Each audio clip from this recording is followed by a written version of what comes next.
everyone. Welcome to week 2. I hope everybody's having a good week.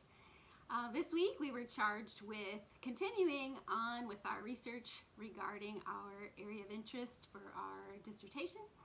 And this week we were supposed to explore the JSTOR database, which is one of my favorite databases, honestly. It's got great information and it's one of my first go-tos when I start research. So last week I mentioned that I am considering doing my dissertation on 20th century rural Midwestern culture and all of its related parts, really.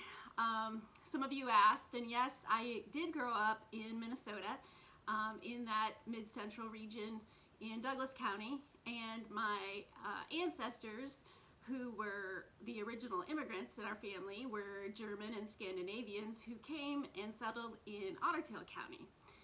I have since lived in the South for over 30 years, so I'm kind of a hybrid, but I feel like I have a solid understanding of the culture, at least as it existed in the time that I lived there, beginning in the early 70s.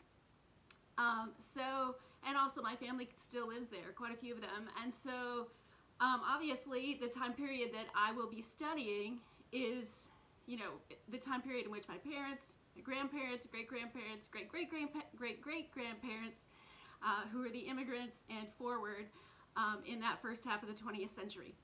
So anyway, moving along to our assignment for this week regarding the JSTOR articles.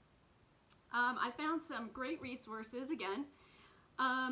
The first I'd like to talk about is The History and Peopling of Minnesota, Its Culture by Rhoda R. Gilman. This is a fantastic resource. Really starts from the original settling of Minnesota beginning in the 1800s and tracked a lot of its culture through the present day, which she published this in 2000. So this is a great for content and sources as well.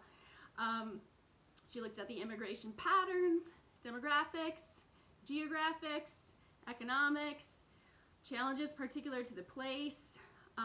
It was settled mostly by New Englanders, Scandinavians, and Germans.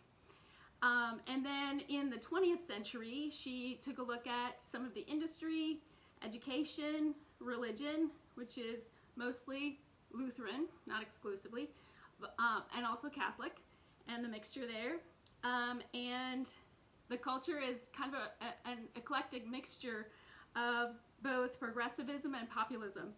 The ethnicity, as I said, Germans, Norwegians, and Swedes predominantly.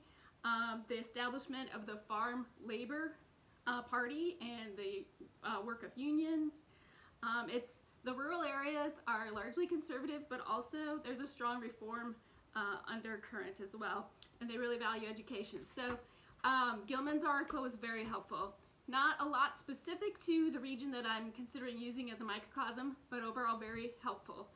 Then I looked at Carlton Qualey's Pioneer Norwegian Settlement in Minnesota. That provides a lot more about the particulars of Norwegian settlement, obviously, as the title indicates. And then I looked at Ignatius Donnelly and the Granger movement in Minnesota.